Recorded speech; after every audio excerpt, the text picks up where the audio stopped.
우리는 학교를 졸업하고 대부분 회사원으로 첫 사회생활을 시작합니다. 처음엔 1억 모으기, 나아가 10억 모으기를 꿈꾸죠. 10억이라는 금액은 얼마나 큰 금액일까요? 10억은 매달 300만 원씩 30년간 모아야 하는 금액입니다. 1억조차도 매달 300만 원을 3년간 모아야 만들 수 있죠. 게다가 이 계산에는 집세, 생활비, 세금, 자녀 교육비 같은 현실적인 지출은 하나도 들어있지 않습니다. 그러니 월급만으로 부자가 되기는커녕 목돈을 모으는 것 자체가 점점 어려워지는 겁니다. 65세에 은퇴해서 100살까지 35년을 더 산다고 가정해 봅시다.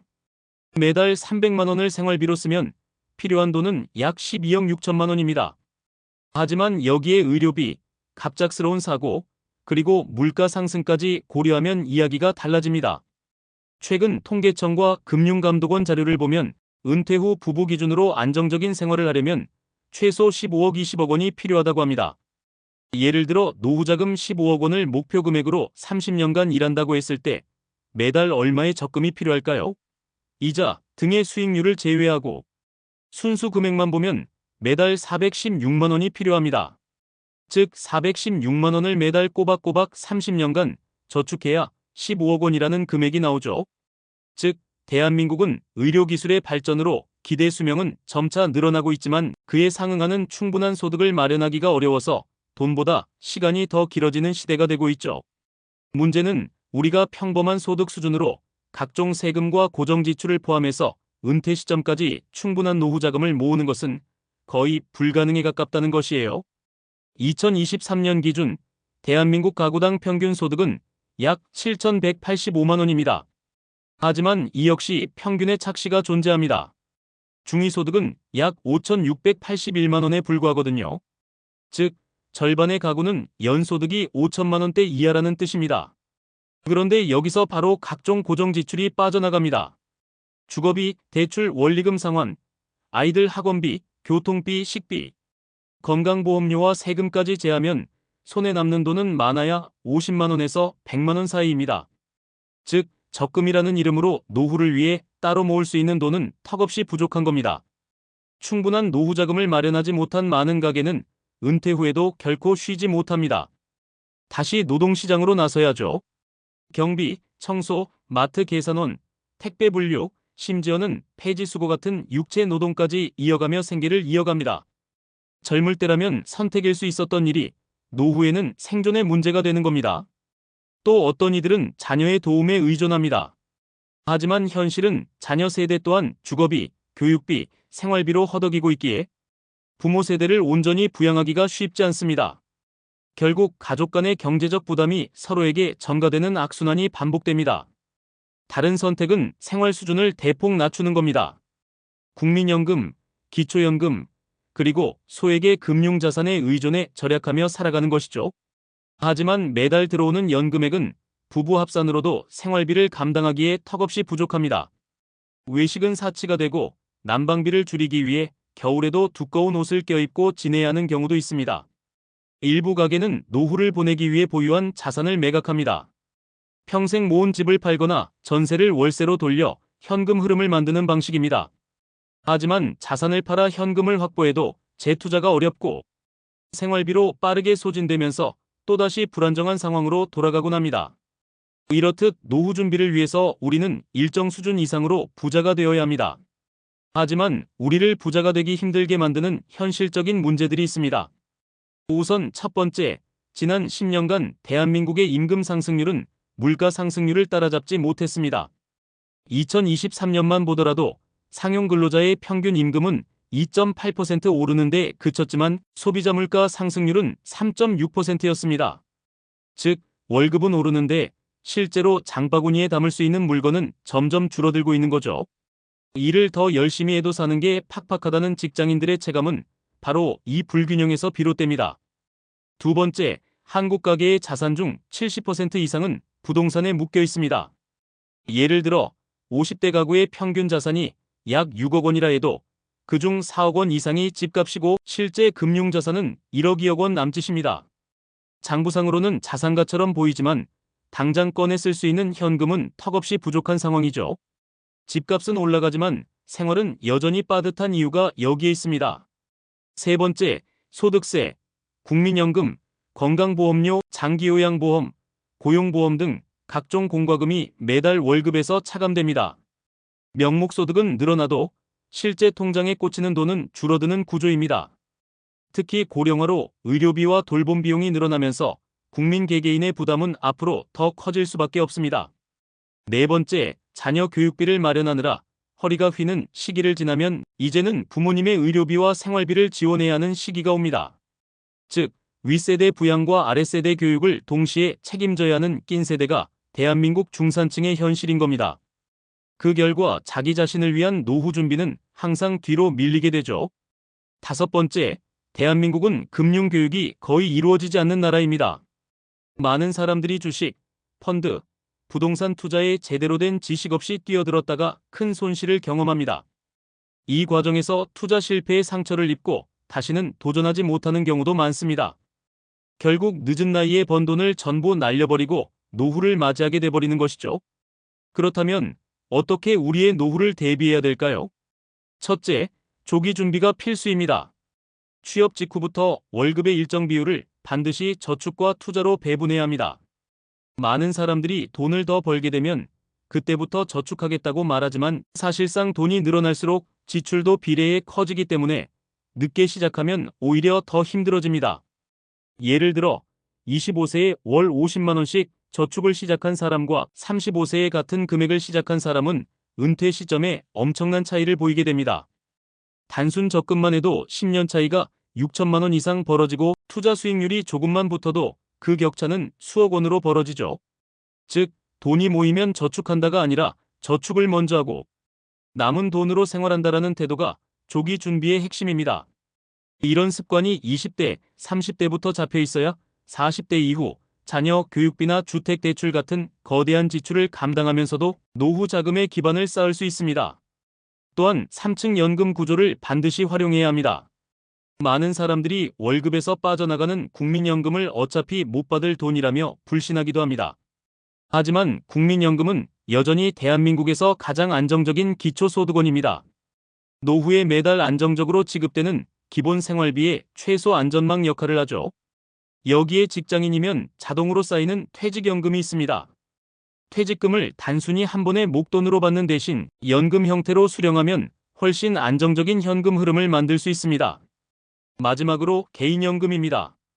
개인연금은 선택사항처럼 보이지만 사실상 노후 생활의 여유와 품격을 결정하는 요소입니다. 국민연금과 퇴직연금만으로는 기본 생활은 가능할지 몰라도 의료비나 여가 비용을 감당하기엔 부족하기 때문입니다.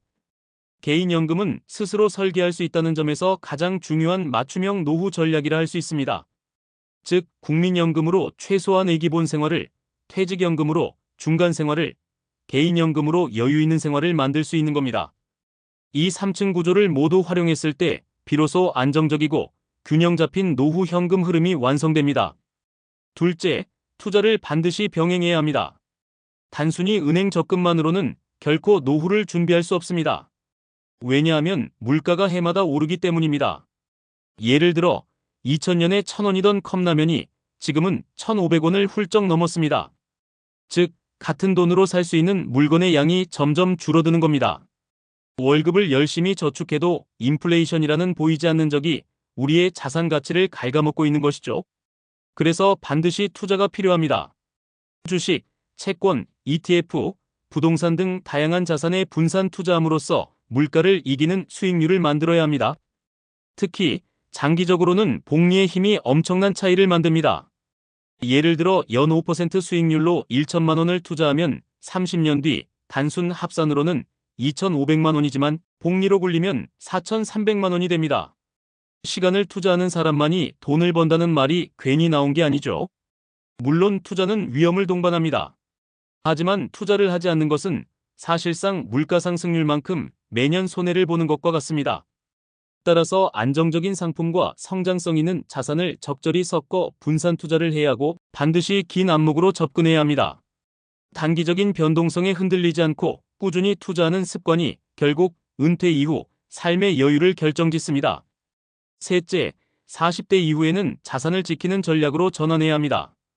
젊은 시절에는 적극적으로 투자에 자산을 불리는 것이 중요하지만 40대를 넘어서면 상황이 달라집니다. 이 시기는 인생에서 가장 많은 돈이 들어가는 시기이기도 합니다. 자녀 교육비, 주택대출 상환, 부모님 부양까지 지출은 늘어나고 수입은 생각만큼 빨리 늘지 않죠. 동시에 은퇴까지 남은 시간은 점점 줄어들고 있습니다. 따라서 40대 이후에는 자산을 불리는 것보다 지키는 전략으로 전환해야 합니다. 높은 수익률을 좇아 위험한 투자에 뛰어드는 것은 오히려 인생 후반부를 위험에 빠뜨릴 수 있습니다. 대신 안정적인 현금 흐름을 만들어주는 자산을 늘려야 합니다. 예를 들어 배당주와 리츠, 채권 같은 자산은 큰 변동성 없이 꾸준히 돈을 흘려보내줍니다. 단순히 장부상 자산이 아니라 매달 생활에 도움이 되는 현금 흐름을 만드는 것이 중요하다는 뜻입니다. 특히 이 시기에는 자산을 성장형과 방어형으로 나눠 균형을 잡는 것이 핵심입니다. 예를 들어 전체 자산의 일부는 여전히 성장 가능성이 있는 투자에 두되 점점 더 많은 비중을 안정적인 자산에 배분하는 겁니다. 이렇게 하면 인플레이션을 이길 수 있는 성장도 놓치지 않으면서 동시에 생활비와 노후 대비에 필요한 안전망도 확보할 수 있죠. 결국 40대 이후의 자산관리 핵심은 잃지 않는 것입니다.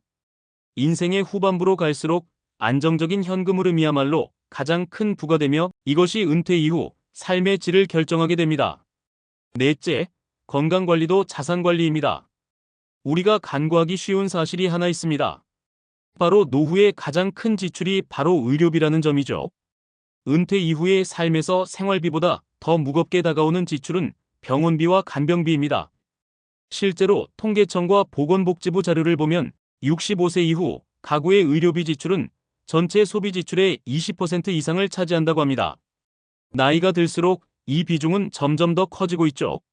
그렇다면 어떻게 해야 할까요? 답은 단순합니다. 젊을 때부터 건강을 관리하는 것, 그것이 최고의 재테크입니다. 매달 수십만 원을 헬스장, 운동, 건강식품에 투자하는 것이 단순히 비용이 아니라 미래의 막대한 의료비를 줄이는 선투자가 되는 겁니다. 규칙적인 운동, 균형 잡힌 식사, 충분한 수면, 정기적인 건강검진 이런 기본적인 습관들이 결국 노후의 의료비를 크게 줄이고 삶의 질을 지켜주는 가장 확실한 자산관리법인 거죠. 돈을 아무리 많이 모아도 건강을 잃으면 그 돈은 병원비로 흘러들어가고 맙니다. 하지만 건강을 지키면 적은 돈으로도 풍요로운 노후를 누릴 수 있습니다. 즉, 건강은 단순히 몸의 문제를 넘어 보이지 않는 자산이자 은퇴 후 삶을 좌우하는 가장 큰 자산이라고 할 수 있습니다. 다섯째, 소비습관 관리입니다. 아무리 많은 돈을 벌어도 관리하지 못하면 손가락 사이로 모래처럼 빠져나가 버립니다. 실제로 한국은행과 통계청 자료에 따르면 대한민국 가계의 평균 저축률은 매년 줄어들고 있습니다. 생활비, 세금, 교육비, 대출 상환 등으로 남는 돈이 없다는 가구가 전체의 절반을 넘습니다. 문제는 단순히 소득이 적어서가 아닙니다. 소비 습관이 결정적인 영향을 미칩니다. 매일 아침 습관처럼 사는 커피, 배달 음식, 필요 이상으로 바꾸는 휴대폰과 자동차, 그리고 신용카드 할부 작은 지출이 쌓여 결국 저축할 수 있는 여유를 잠식합니다. 흔히 소비는 습관이고 저축도 습관이다라는 말이 있는데 이는 진실입니다. 즉, 월급이 들어오면 먼저 저축과 투자를 떼어놓고 남은 돈으로 생활하는 방식이죠.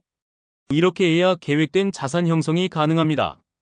또한 소비에는 반드시 우선순위가 필요합니다. 꼭 필요한 소비, 미래를 위한 소비, 그리고 단순한 욕구 충족 소비를 구분해야 합니다. 예를 들어 의료보험연금 납입 같은 미래 필수 소비를 생활비보다 먼저 챙겨야 장기적으로 안정적인 자산 구조가 만들어집니다. 특히 은퇴 준비 세대라면 지금의 소비 패턴이 그대로 노후의 삶을 결정짓습니다. 젊을 때의 과소비는 노후의 빈곤으로 이어지고 오늘의 절약은 내일의 자유를 보장합니다. 결국 소비 습관 관리란 단순히 돈을 아끼는 것이 아닙니다. 현재의 작은 만족을 포기하고 미래의 큰 자유를 얻는 과정입니다. 매일의 소비를 어떻게 선택하느냐가 은퇴 후 삶의 질을 좌우하는 가장 중요한 분기점이 되는 것이죠. 여섯째 전략, 평생 현금 흐름을 만드는 파이프라인 자산입니다. 단순히 월급과 적금만으로는 15억, 20억의 노후 자금을 만들기가 현실적으로 너무 어렵습니다. 그래서 필요한 것이 바로 파이프라인 자산, 즉 스스로 굴러가는 수익 구조를 만드는 겁니다. 여기서 파이프라인 자산이란 내가 직접 노동하지 않아도 꾸준히 돈이 들어오는 구조를 말합니다. 부동산 임대료, 배당주 투자, 리츠, 저작권이나 지식재산권, 심지어는 온라인 사업까지 다양하죠. 예를 들어 월세 100만 원이 꾸준히 들어오는 부동산을 한 채 보유했다고 가정해 봅시다. 직장을 그만둬도 그 월세는 계속 들어옵니다. 또 배당주에 1억 원을 투자해 연 5%의 배당을 받는다면 매년 500만 원의 현금 흐름이 생깁니다. 이건 단순히 숫자가 아니라 내 삶을 지탱해주는 경제적 안전망이 되는 것이죠. 여기서 중요한 건 빨리 시작해서 복리의 힘을 활용하는 것입니다. 20대, 30대부터 작더라도 파이프라인 자산을 만들어가면 50대 이후에는 노동 대신 자산이 나를 먹여 살려줍니다. 결국 노후를 버티는 힘은 얼마나 큰 월급을 받았는가가 아니라 얼마나 많은 파이프라인을 만들어뒀는가에서 갈리게 됩니다. 여러분, 오늘 우리는 왜 부자가 되기 어려운지, 그리고 은퇴 준비를 위해 반드시 알아야 할 6가지 전략을 살펴봤습니다. 결국 중요한 건 거창한 계획이 아닙니다. 지금 이 순간 작은 한 걸음을 내딛는 것이죠. 매달 조금이라도 저축을 시작하고 투자를 배우고 소비 습관을 점검하는 것. 그것이 10년, 20년 뒤 우리의 미래를 완전히 달라지게 만듭니다. 대한민국의 평균과 중위값만 바라본다면 대부분의 가게는 충분한 노후 자금을 마련하지 못하는 게 현실입니다. 하지만 통계는 우리의 미래를 결정하지 않습니다. 스스로 준비하는 사람만이 통계를 넘어설 수 있습니다. 언젠가 준비해야지라는 생각은 결국 늦게 만듭니다. 가장 좋은 시기는 20년 전이었고 두 번째로 좋은 시기는 바로 지금입니다. 여러분은 어떤 선택을 하시겠습니까? 여러분의 노후, 그리고 여러분 가족의 미래를 위해 오늘부터 단 한 가지라도 실천해 보시길 바랍니다. 지금까지 시청해 주셔서 감사합니다.